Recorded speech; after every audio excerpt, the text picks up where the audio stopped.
All right. Good morning, everyone.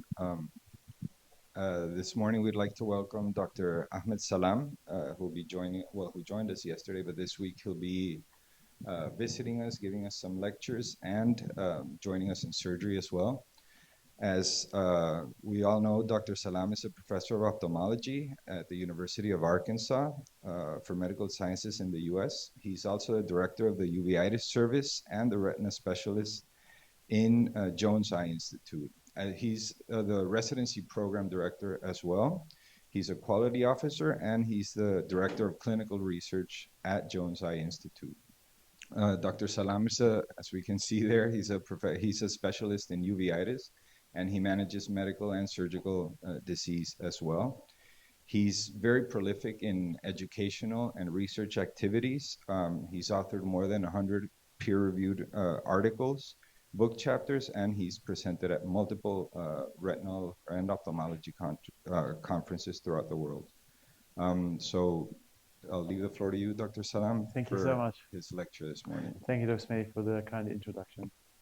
And thank you so much, everyone, for here. Assalamu alaikum and good morning. And I'm delighted to be here. And it's you got an amazing organization here and amazing facilities, really. So fantastically. So I'll be speaking about retinal detachment surgery, and I call this article the presentation lessons more in retinal detachment surgery. These are the points I want to focus on. And please feel free to interrupt me. It's always nice when we have an interactive discussion and tell me about what you do. And in retinal detachment surgery, I'm focusing on primary retinal detachment surgery. These are the points I'm going to cover. Primary retinal detachment, reattachment rate, a bit on pneumatic retinopexy, a little bit on retinal displacement, and then we'll move on to and then we'll move on. I'll tell you about my techniques in retinal detachment and what I think, and then we'll move on to summarize. So primary retinal reattachment, when you look at small case series, people are claiming like a very high reattachment rate, primary reattachment, and you see all these figures really of 95% primary reattachment rate. But we actually don't see this. And it's really a function of how you chop off the data. For example, if you say, I'll look at the outcome at 3 months, definitely is going to be better than if you look at failures or the outcome at a year. Of course, if you choose to exclude giant retinal tears, if you exclude anyone with PVR even B, your outcomes will be better. Also, if you have a small sample size, your outcome is better. But with studies looking at big sample size, the range actually is about in the 80s, the primary reattachment rate with vitrectomy, and similar or maybe a bit better with buccal. So this study is a retrospective study of 5 centers in the US, and it showed actually a primary success rate of about 83.1% and a slightly higher in scale buccal. Similar, we did the same thing from the UK using actually national data from more than about 40 centers, and we found very similarly 89% in scale buccal, 86% in primary vitrectomy, and there in the UK we can actually identify patients who had combined buccal and vitrectomy, and the success rate was not higher. You could argue that these were more difficult cases, but it's in that range if you look at big data. What about pneumatic retinopexy? So that we're comparing all groups. Sorry. What about pneumatic retinopexy? What happens in pneumatic retinopexy? Well, this is data from Canada, but the number of eyes here is small. This is about 160 eyes in total. And again, that's why you may be seeing higher success rate, which is about 93%, and in pneumatic 81%, and was different in the primary attachment, more favoring vitrectomy. But if you move away from primary attachment and look at function attachment, it's a little bit different. I just want to tell you something about pneumatic endopexy. I was chatting with Abdurrahman yesterday about the pneumatic endopexy. This is my view of pneumatic endopexy. I don't know really what your view is, but I think it's the most physiologic technique. I think it's fantastic for fellows training, and I'll tell you why in a second. But it has limited indication, and I think it's a very inefficient technique, and that's why I really rarely do it. I like it, but I rarely do it. In terms of inefficiency, it stops the clinic. It completely stops the clinic. You need to find the gas, then find the laser or the cryo. And when you laser the patient is in pain. And sometimes they go into a vasovagal attack. So it becomes really like a nightmare. And then the patient is coming more frequent than if you do vitrectomy. It becomes so inefficient. So I think it needs a very special setting. I think it needs to have a pneumatic fellow, a fellow just really only for pneumatic. And as for, it is a fantastic training for fellow because you learn to indent the eye very well before committing to a pneumatic. You have to make sure that there's no inferior pathology and you know every pathology in the eye where the tears are. You have to laser under gas, which is tricky and needs really good judgment and a skill. So I think it's fantastic for training, but because of the two limitation here, and I don't like to do pseudophakic eyes, they usually have multiple tears, peripheral tears, and you don't see well from the capsule. So the limited indication and inefficiency make me use the pneumatic very unoften, really. Okay, let's look at summarize the failure. So the failure is in the range of 15 to 19%. One of the things we know that risk factor, extreme like age, young age or old age, inferior tear is a very consistent risk factor for failure. Of course, total inferior retinal detachment and grade C PVR.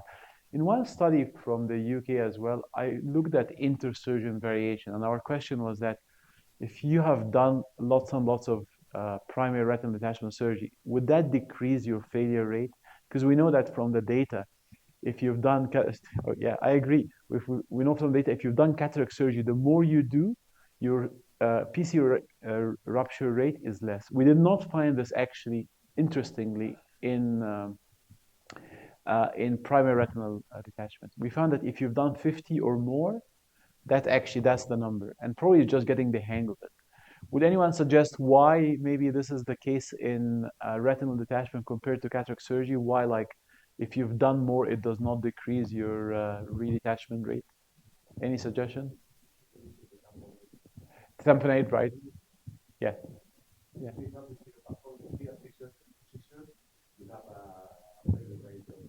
Yes, yes, I think I agree. I think these are consistent factors. The other thing really is most failures are due to biology, which is PVR.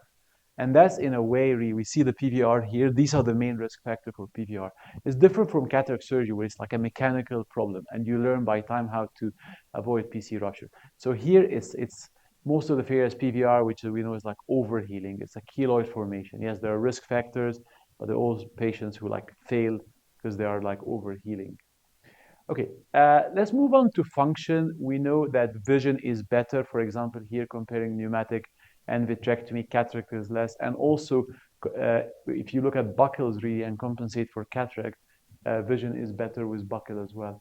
And we know that metamorphopsia is less with pneumatic, so about maybe 40% to 60% compared to vitrectomy from the pivot study. And what else we know? We know that retinal integrity is better, again, in terms of the outer retinal integrity, which another factor why vision is better in pneumatic compared to vitrectomy. And we know that retinal displacement, which is something we're aware of really for a long time, it's on the hype now.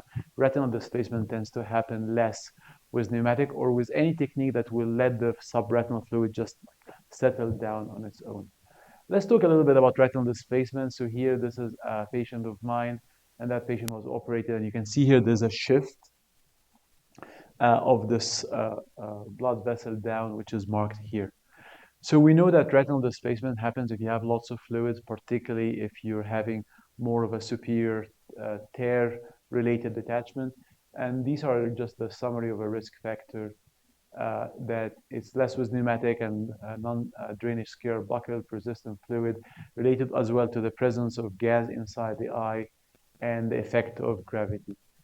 One thing I've always thought of is positioning, and this has been again on the discussion for a long time. I think the worst position is you do the surgery and then you have residual fluid and you get the patient to sit up or really like, sit up, like stand up or just sit up, because I think with the effect of gravity, you can get more retinal displacement.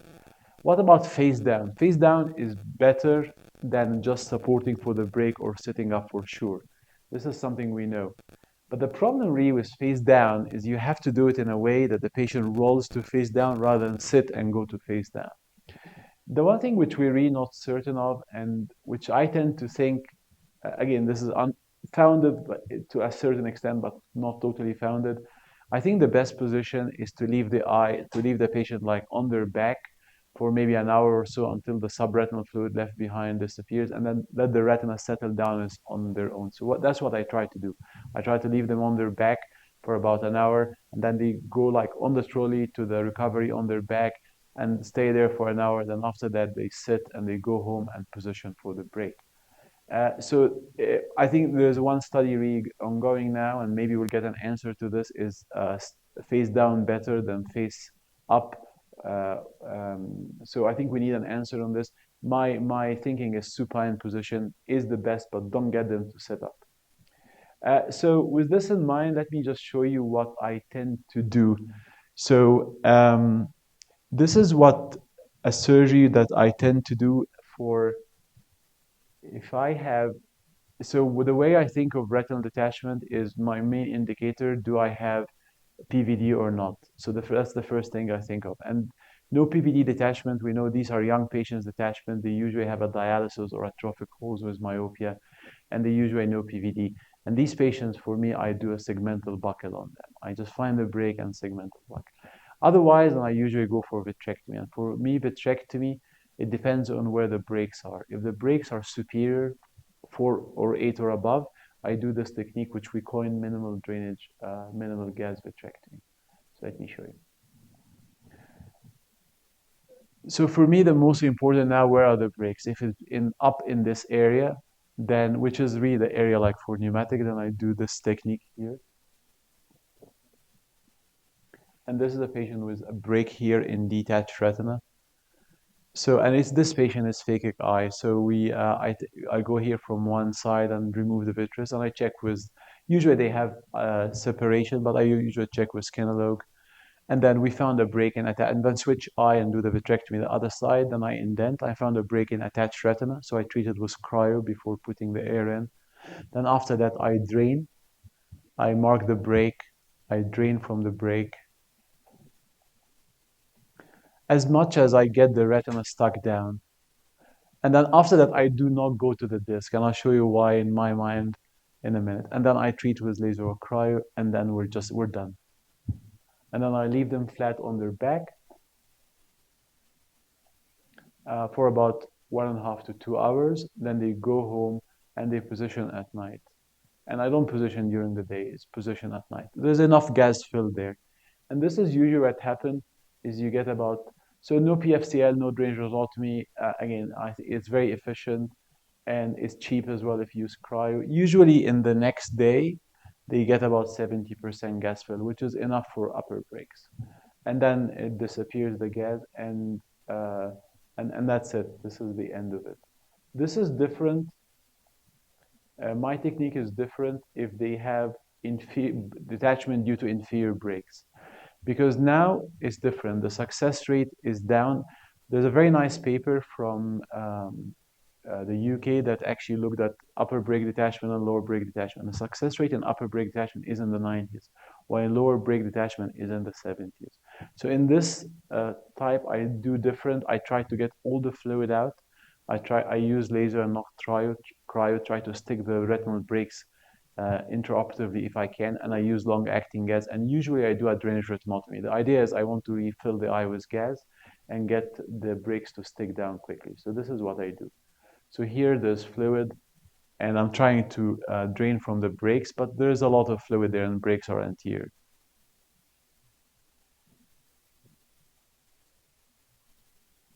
So usually I would end up, unless I really get like good drainage from the breaks, I would end up doing a drainage retinotomy. I'm here just marking the breaks. And if there are breaks in attached retina, I don't mark them. I just treat them with laser or cryo before putting the air. And then here a drainage retinotomy.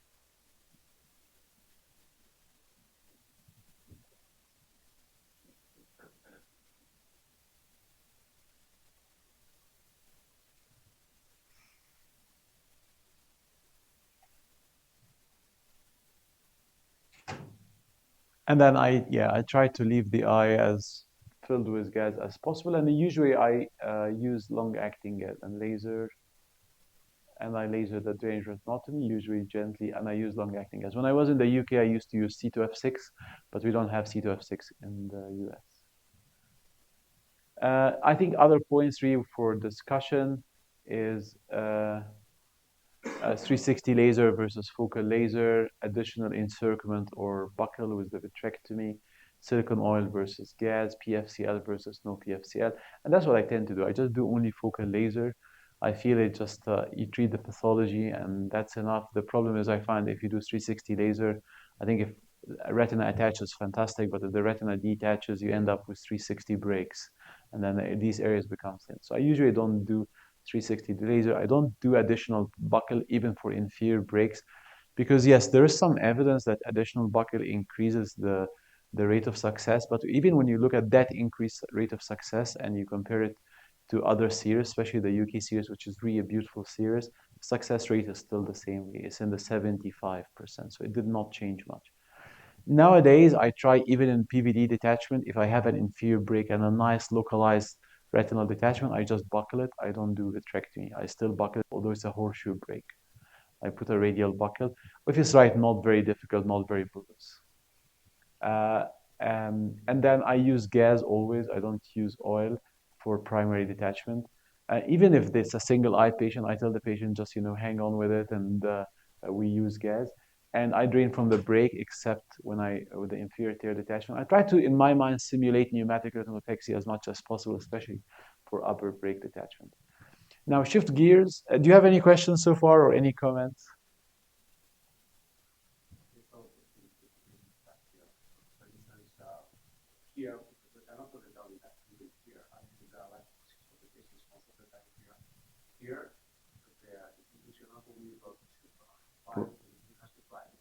Right, yeah.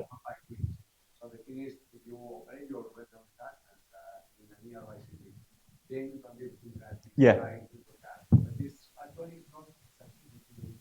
Yeah.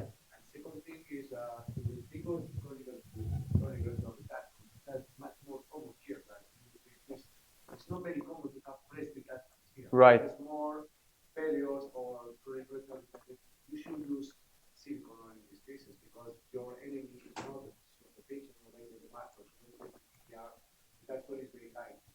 Yeah.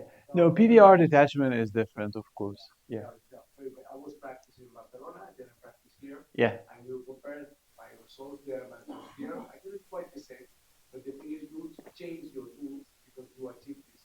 Yeah. And like for example in Colorado they tend to use primary oil because the patients have to go down the mountain. So yeah.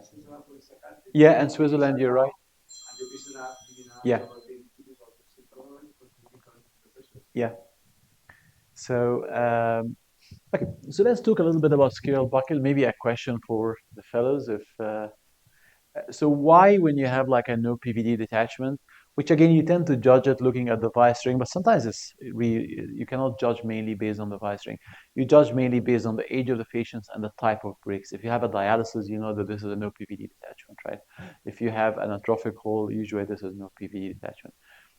The question is why to do a buckle on in these patients? Any takers?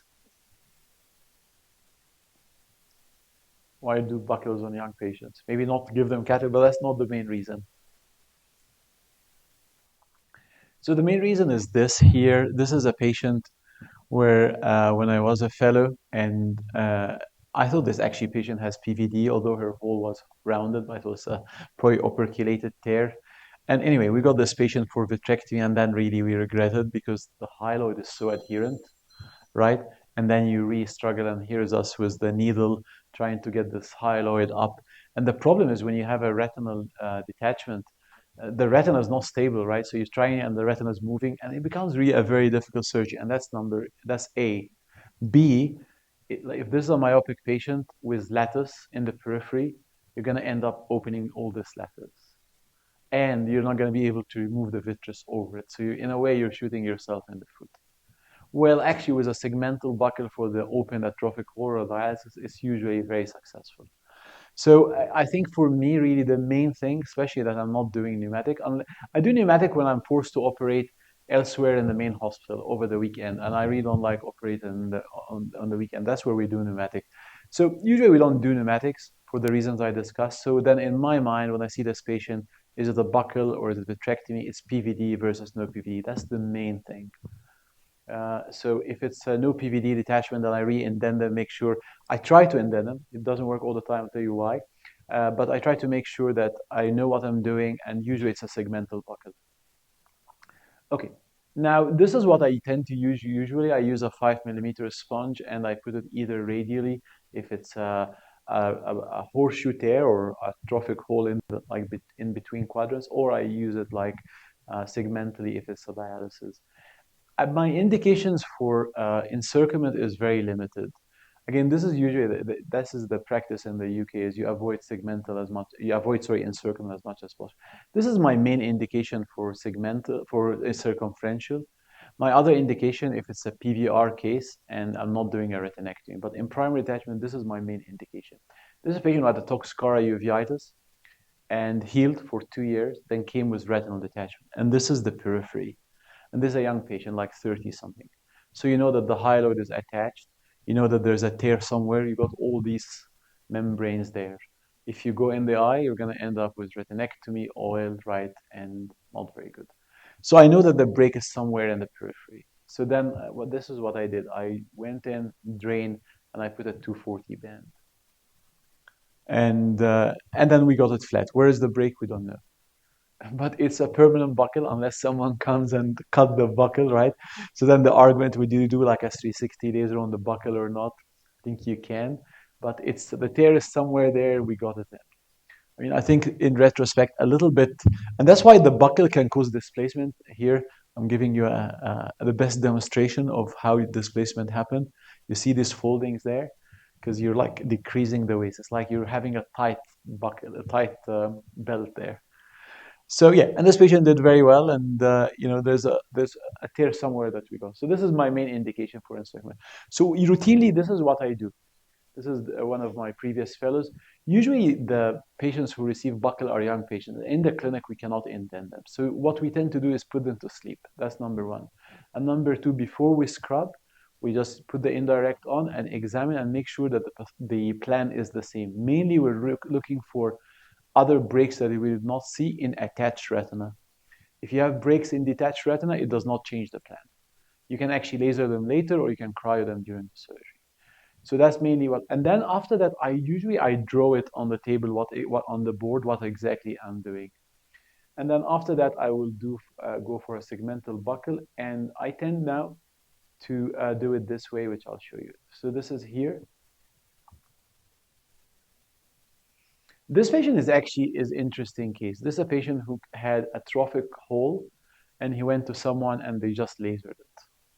And the patient was really like not symptomatic or anything. And again, another reason not to, laser atrophic holes. And then had a detachment. It's obvious it's happening from the edge of the laser somewhere. We could not see it, but it's obvious the edge of the laser. So what I tend to do is I open the conjunctiva and I put a trocar opposite to the pathology. So if like the pathology is like supranasal, I'll put it supratemporal, or if it's infratemporal, I will always put a trocar superiorly. And then we get the muscles up. And here the problem in this patient is supratemporal. And then this is the trocar. And then after that, I just look with the trocar and I search again. I could not find it, but this is the detachment here. And then, okay, I know, and I mark the area. And I tend to use a 5 millimeter sponge. So I separate the suture bias by about like 7.5 millimeters so that the buckle would be indented. So here I'm measuring 7.5 millimeters. And then usually in the segmental circumferential, the first suture is behind the muscle, and here's a sponge here. And then after that, we're planning no drainage in this case, so paracentesis, press, and then one suture here, and then we look. And here when we looked, actually, it looks good. The area of interest, which we think is there, right, is on the buckle, but there's more fluid behind it, which actually just got pushed. But this is fine. As long as the area of interest on the buckle, you don't need to drain. And that fluid has been pushed there. So then this is the end of the surgery for us. And this surgery, again, was done by my senior resident at that time. And this is the, I think, using the microscope has given scleral buckle a second life. Because really it's very difficult to teach with the indirect, and especially, some people who are like us now becoming presbyopic is just very difficult. But and we did not do cryo. We didn't know where actually to cryo. So we thought, okay, fine, we'll deal with that with laser later on. So just one suture cut and then close, and we close the port as well. And then this is actually next day here. This is day one. So all nice and beautiful and dry. And then we came I think day 9 or so, and we did some laser around this area. So I like drawing it here, like I drew like in a case what exactly we will do, how we're gonna open the conch here. We pass the two muscles, and then the trocar is opposite, and we open on the trocar, and then here the segmental buccal, 5 millimeters, 7.5, and the suture is behind the muscles. That's another case here with the same technique, really, everything the same, but that's a radial buccal. And again, it's done by the fellow because you can re-watch what they do. Here we mark cryo, and then paracentesis, again, we're planning no drainage, and just one suture there. And then you check the area of interest looks good, then that's fine. And you close, and then they did very well as well. And really, my view of cryo or retinopexy, I think is important because the segmental buccal along the line after 6 months, the suture's effect is going to go away. So the tear is going to open. So actually, you may not do cryo. If cryo doesn't work, cryo is a very notorious machine. So if it doesn't work, I wouldn't worry. You can laser in a month, in 2 months. As long as you laser before discharging the patient, you're fine. So initially, you want a buccal tear relationship until the retina attaches. But after that, the buccal tear relationship is not important. What's important is the cryo scar or the laser scar.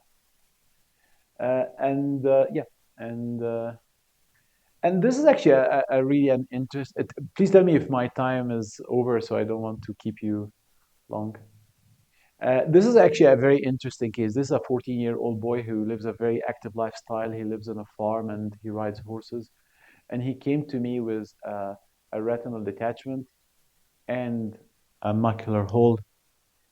So the question is due to dialysis. So the question is what to do in this patient. And he saw someone, and someone advised vitrectomy. But I told him, actually, let's deal with it with a buccal. The hole may be a secondary to detachment or traumatic, and both may close. And then if it doesn't close, we can consider vitrectomy. So we went in, and again, did same technique really here, just a segmental buccal, same everything, same technique really. And then here, day 1 is getting better, and the hole is about to close, and this is day 7. So I think it's a very nice technique. And this is another case where this is our dialysis as well. And again, so cryo, in this one we did cryo.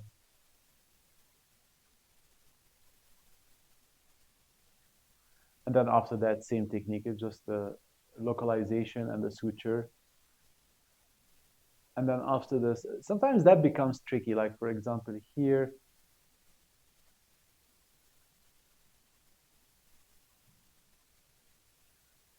so we did a paracentesis, and it's actually the buccal is on it, but is there separation between the tear and the buccal? But it's on the spot. Pardon? Yeah, so it's on it, but it's separated. So I was not sure drain versus no drain. I don't know if people have an opinion. Would you drain or not drain? I mean, it's in the correct spot, but the tear is up. So I don't know if you are with draining or not draining, but I decided to drain. And then here, this is praying drainage, and then you can see. And I always think of drainage and air as one step. So I drain, press on the eye, air, and then I look. Pray and then look. Because as the fellows would know, the main problem with drainage is the hypotony and the subretinal hemorrhage. But I thought it's inferior, and hopefully it does not happen, does not reach to the macula, and then it looks good. So I think really that's all what I have. My philosophy, if I might say, is I try to keep things very simple with primary retinal detachment. I feel that there's a failure rate is like 2 out of 10, whatever you do, and just keep it simple and keep it very basic and simple. And really, I just tend to reflect on other things, and I think what I've learned along the line is just keeps things simple. Simultaneous versus sequential cataract vitrectomy surgery. I try to separate cataract and vitrectomy surgery. Just deal with the problem now. Endophthalmitis, I tried to treat with injections, and the evidence so far it just tells us that injections are not inferior to primary vitrectomy. And similar with retinal detachment surgery, we know that actually PFCL is not good even for retinal displacement. And we know that drainage retinotomy, if it's not needed, it's not needed. And pneumatic seems to work well, but just how can we increase the indication? And I do the same as well for TRD. I just try to do the minimum required and treat them like ROP surgery. They are very fragile eyes. And I think probably there's, a price for the minimalistic surgeon. I think the eye is like a diamond, the Gauhara. So you want to be like less inside the eye as much as possible, in my mind. And thank you so much.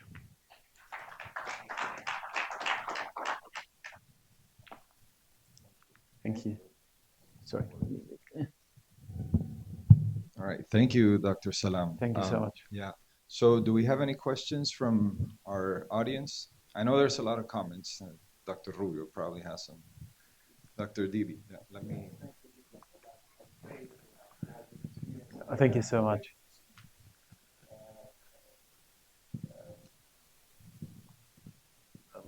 Primary repair of retinal detachment is really in my opinion should be individualized, up to the case, up to the status of the patient and the pathology.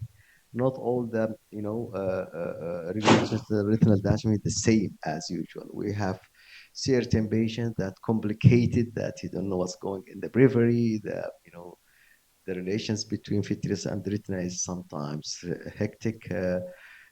Buckle is the best for me if it is a chronic inferior, if I can do it. Yeah. But sometimes, although with other syndromes that, as you know, so you need to go with more aggressive situations and prepare yourself and your patient that it might need more than one procedure.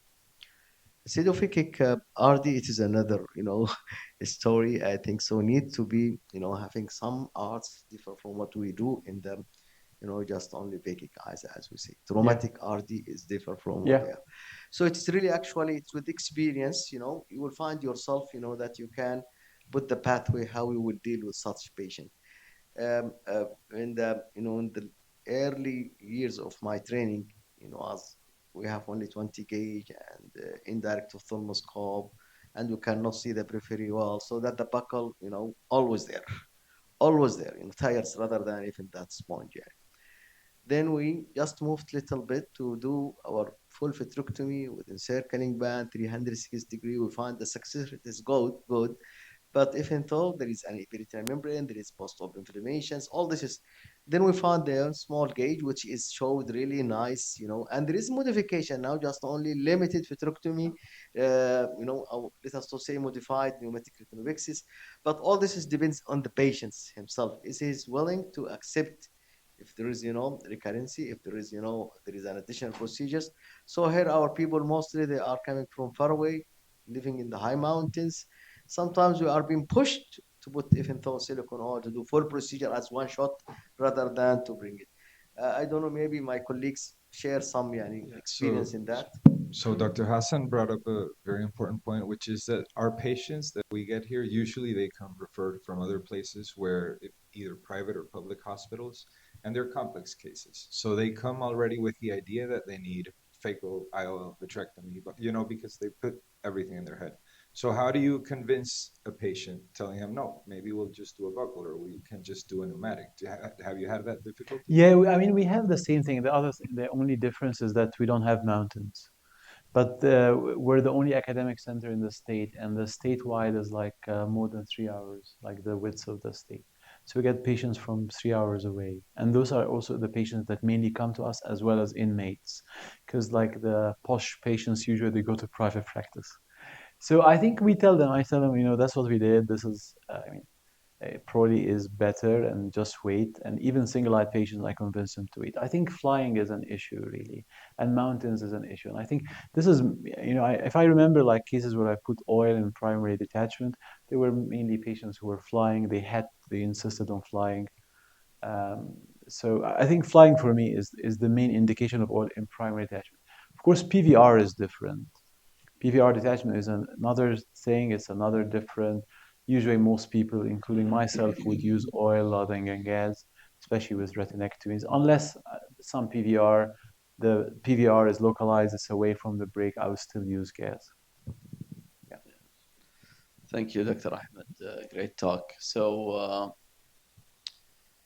uh, we try to be minimalistic.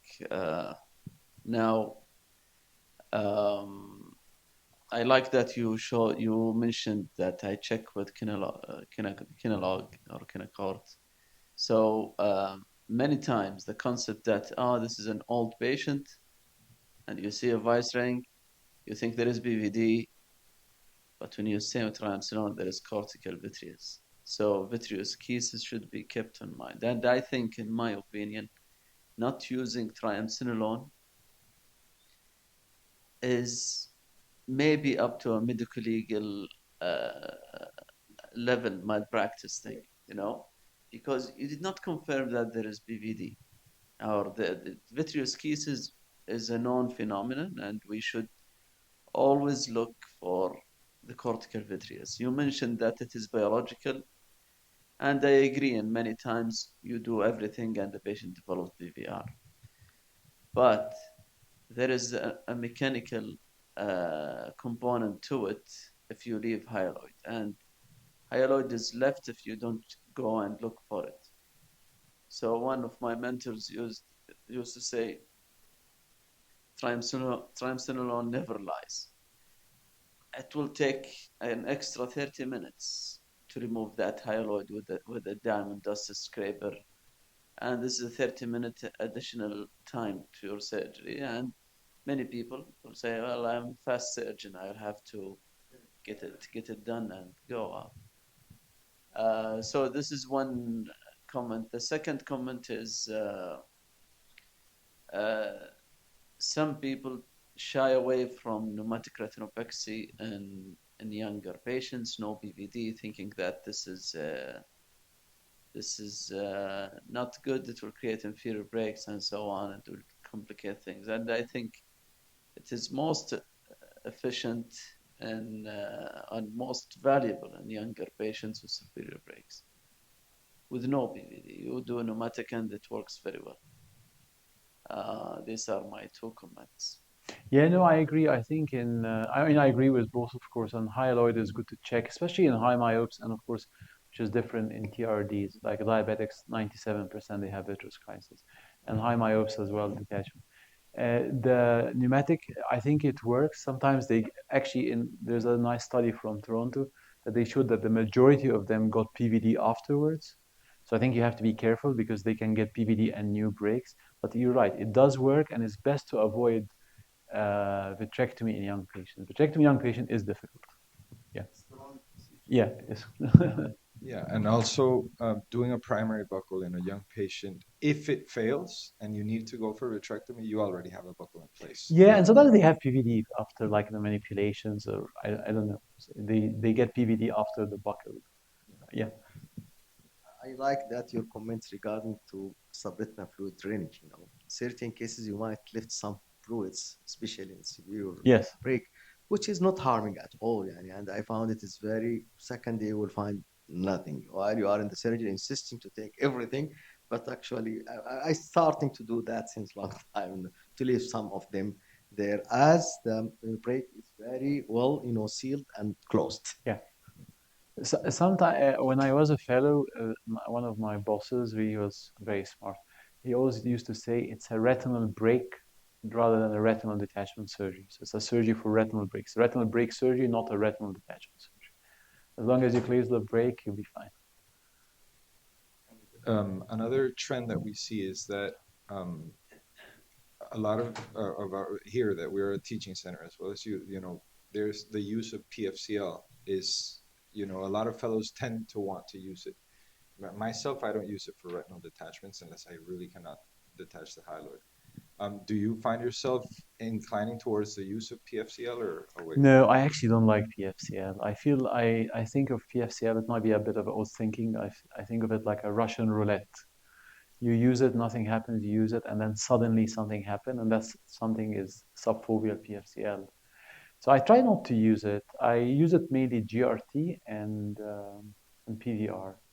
And sometimes the extreme case where the retina is very bullous and I cannot find the break and his retina is getting more bullous and more bullous and more bullous and it's now I'm struggling, then I would use PFCL. But usually it's giant tear and PVR. Cost, toxicity, side effects, which just happens if you slosh the PFCL, and also really just longer surgery.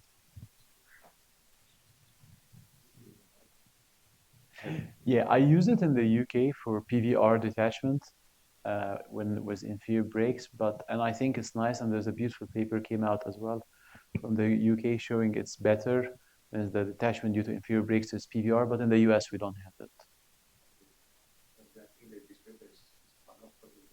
Yes, yes. Yes, exactly.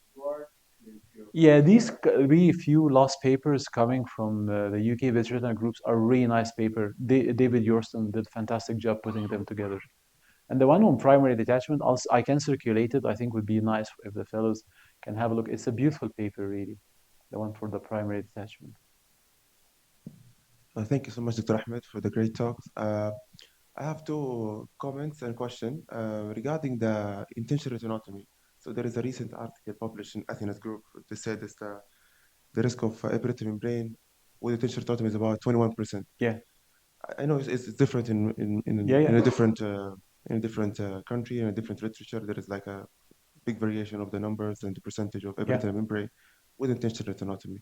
Personally, I use Perflora, but not too much. I learned from my mentors to use it when I need it. So I want to ask your opinion. What about the epiretinal membrane in your Yeah. experience? Yeah, How I many think you cases do you tend to have? get some scarring around it. I try to be very gentle with the laser, and in some cases, I did not laser it at all, and I put a drop of to seal glue.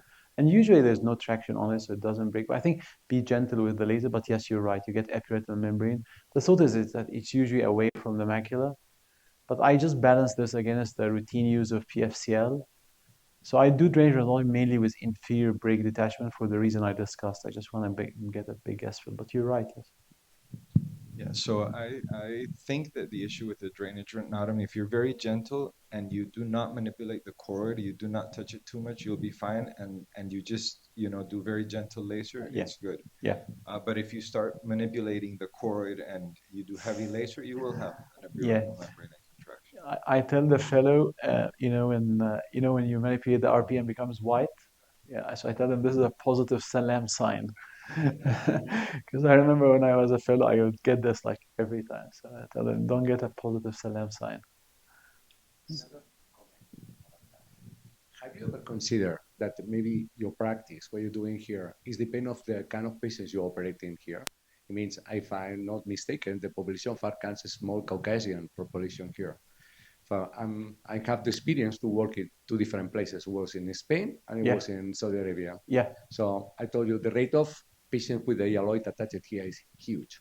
Oh, diabetic? It's Yeah. huge. Yeah. We're talking about patients 85 years old. The yellow is totally attached. I agree with the comment of Suleiman about that, because something that even you do Biscant is a PVD, and you go there, you put the trans on, and it's all attached here. With primary detachment. Yeah, but the thing Yeah, is, it could be really. I was working on a paper just helping them.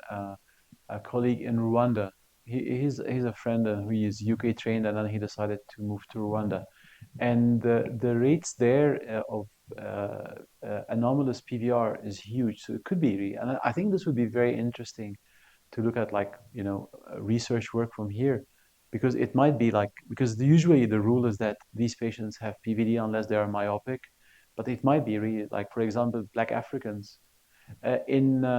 In Arkansas, in Little Rock, it's 50% Black Africans, 50% like Caucasians. So we see lots of Africans. We haven't seen like in them really something very significant in terms of vitreous crisis in a non-TRD, but yeah, I'm aware of this in like Africa, and it could be. Any other questions? So you the don't you worry about macular folds in supine position in the first 24 hours? And I worry, and that's why I do like the minimal drainage, because then my thinking is, yeah, there's a video, but I'll tell you, think it's just maybe for the sake of time, I put it on like silent. Yeah.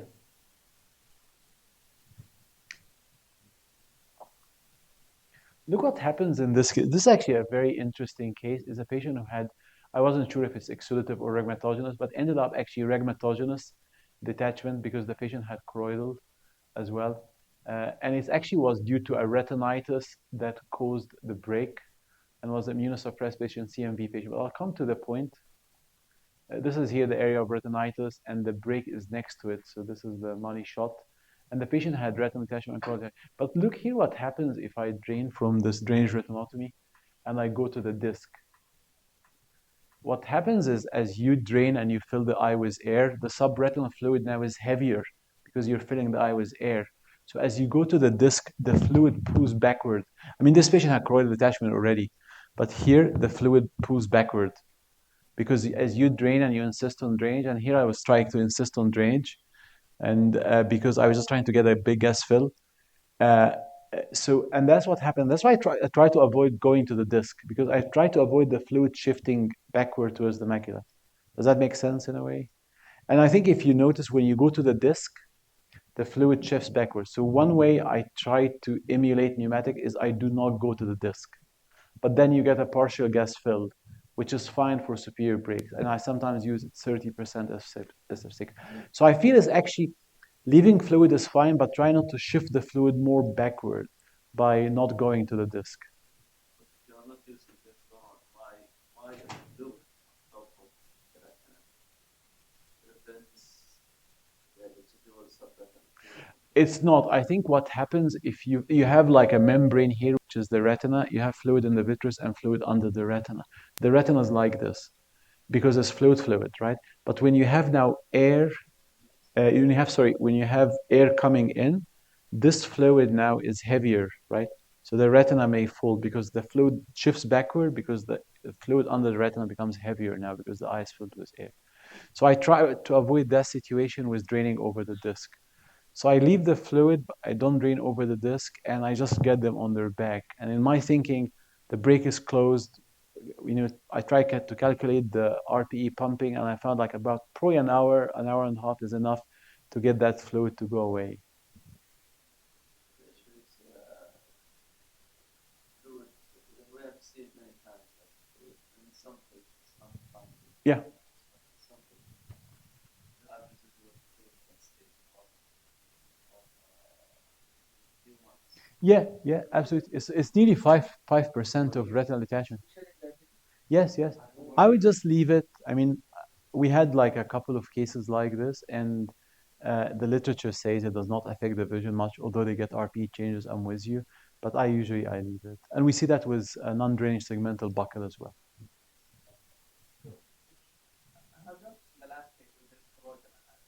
Yeah. The only time during the surgery I get rid of those corrosion is under blood. So under fluid we see it, under air we see it coming back. During the area where there is blood flow on it, even if I raise the pressure on the fluid, they stay there. Some cases, especially in similar case when I had this nice corrosion. Yeah. I noticed that the moment there is blood flow on it, push the gas off, a good blood flow bubble, the corrosion seems to disappear, especially with reduced pressure. Yeah. So in my practice nowadays, I see significant corrosion that's preventing. I usually put blood flow on. This is one of the few cases where I use blood flow. Otherwise, I use peripheral drainage from the peripheral. Yeah, no, I think it's a good point. And in this case, I was thinking drain the choroid or not. And you can drain the choroid by PFCL and then the fluid usually from the trocar. I think you need to vent the trocar because then the fluid gets pushed by the PFCL and we can go out from the trocar. But in this patient, the patient had a superior tear. So I just needed a small gas fill. So I decided to leave the choroid. If that was an inferior tear, I would need to get a big gas fill and I would have drained the choroid. And this is the patient here after a week. And things are settling down and the brake is covered. And that's why I left the choroid in this case. Yes. I don't have any experience really. I have not used it. I've used it in I'm sure like Dr. Dibi in lymphoma, and we've used it in uveitis in a study that ended up really not working well. So we gave up on uveitis. but we only use it in lymphoma. But I have not used it in PVR so far. I'm not so much convinced of the evidence, but I'll be following really what's happening. I know, I know. No, I have not used it at all. But I would like to emphasize reassurance is a good experience for our life. Would like to understand for all of us, especially in the cases where there is no specific diagnosis and we need to do more preparation. So it's really a great thing. But we need to work with it, in life. Yeah, no, absolutely. I think just what I personally don't like is just the routine use of PFCL. I think in indications, Not all the RBC. yeah, but yeah, I think giant breaks or a situation or very bullous detachment where you want to drain choroids. And sometimes, one of the knows that some sort of practically you try to get it out, try to get it out. This is the reason all of the reason is gonna be. Yeah. So what will be it? So that's why I have sometimes summarize the president and more. All right. Thank you, Thank Dr. you so Salam, much. for the Thank you. lecture, and thanks to the audience for the discussion. Thank you so much.